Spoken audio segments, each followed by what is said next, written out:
अरे नमस्कार सर जी। अरे नमस्ते नमस्ते रमेश बाबू, कैसे हैं? ठीक है सर। वाह वाह, प्रभु की कृपा है। मतलब काम काज खेती बाड़ी सब बढ़िया चल रहा है? जी सर जी, थोड़ा बहुत जमीन है उसमें खेती बाड़ी हो जाती है। अब बाकी बात जो समय मिलता है ना, ये मालिक का मजदूरी कर लेते हैं। बस ऐसे ही जिंदगी चल रहा है। इंसान को जो है ना हर काम दिल से करना चाहिए जी। लेकिन बच्चा सबके पढ़ाई पे ध्यान नहीं दे रहे हैं आजकल आप। जी, स्कूल तो जाता ही है और ट्यूशनों लगा के रखे हैं।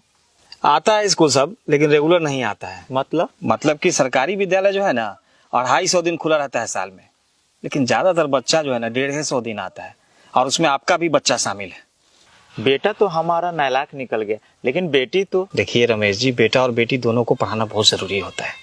अच्छा रमेश जी, एक बात बताइए, यदि कोई जानवर आपका आवारा निकल जाए तो क्या करते हैं?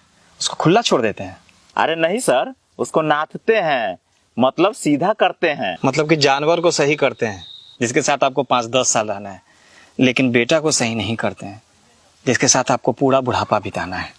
और आपकी बेटी तो पढ़ने में भी तेज है, लेकिन उसको आप लोग घर के कामकाज में फंसा के रखे रहते हैं। हम लोग किसान हैं सर जी, खेती बाड़ी का भी काम काज रहता है।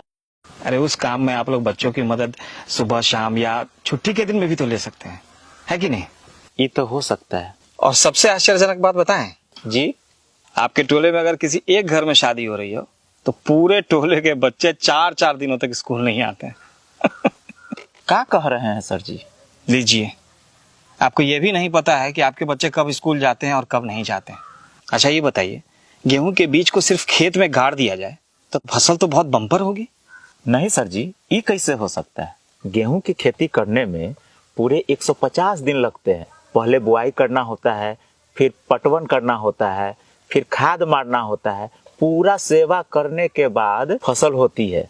बच्चे भी पौधों की तरह ही होते हैं, सिर्फ स्कूल में एडमिशन करा देने से पढ़ाई नहीं कर लेते। आपको ये व्यवस्था करनी पड़ती है कि वो रेगुलर स्कूल जाएं, उनके पास किताबें हों, पोशाक हों, और वो घर पे भी सुबह शाम पढ़ाई करें, तब जाकर के उनकी पढ़ाई कंप्लीट होगी। नहीं तो आधे अधूरे तैयार फसलों की तरह उनकी पढ़ाई भी आधी अधूरी रह जाएगी। वो तो ठीक है सर जी, लेकिन हम सोचते हैं कि न रोज जाएगा तो कहियो कहियो चल जाएगा, जे ही कुछ सीख जाएगा। आप समझे नहीं रमेश जी। अच्छा ये बताइए कि यदि किसी बच्चे को पहले 1 से 20 तक का गिनती सिखाया जाए और फिर सीधा 80 से 90 का गिनती सिखाया जाए, या पहले 2-3 का पहाड़ा सिखा दिया जाए और फिर सीधा 17-18 का पहाड़ा सिखाया जाए, तब तो बच्चा गणित में पंडित हो जाएगा, है ना? ये कैसे होगा सर जी? जी ठीक उसी तरह यदि बच्चे 2 दिन स्कूल आएंगे और 2 दिन नहीं आएंगे तो उनकी पढ़ाई पूरी तरह से नहीं हो पाएगी, क्योंकि वो आधा एक पार्ट का पढ़ेंगे तो आधा दूसरे पार्ट का पढ़ेंगे। इसीलिए तो हम ट्यूशनों लगा रखे हैं। अच्छा ये बताइए, 8 कट्ठा खेत को पटाने के लिए कितना देर पंपिंग सेट चलाना पड़ेगा?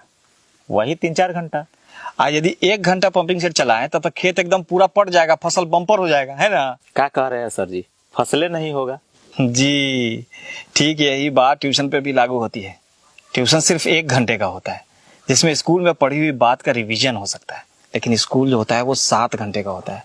उसमें हर विषय की अलग अलग घंटी होती है, अलग अलग शिक्षक होते हैं, हर पाठ को बहुत ध्यान से धीरे धीरे करके पढ़ाया जाता है, तब जाकर के बच्चे को समझ में आता है। लेकिन उसके लिए बच्चे को स्कूल रेगुलर आना होता है। सॉरी, लगता है कि हम आपको भाषण दे दे करके बोर कर दी, है ना? अरे नहीं सर जी, आपने तो मेरी आंखें खोल दी। जब हम लोग अपना पालतू पशु पौधों सबका इतना ख्याल रखते हैं तो अपने बच्चों का ख्याल क्यों नहीं रखेंगे?